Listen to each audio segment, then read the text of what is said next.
Kalau memang pepadu kita rasa kewalahan, jangan dipaksakan. Ini adalah upaya kita dalam rangka pelestarian.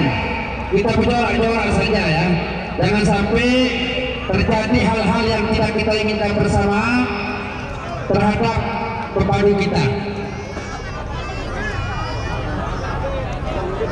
Ini sampai kali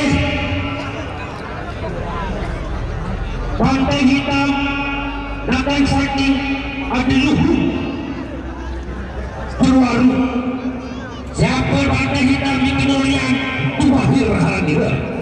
Dia pada kawan datang jaga tasaru Satri Pantai Hitam di Kedurian.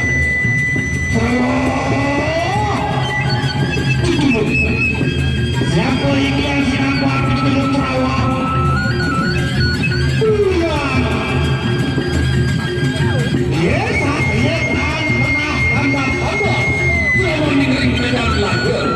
Sampai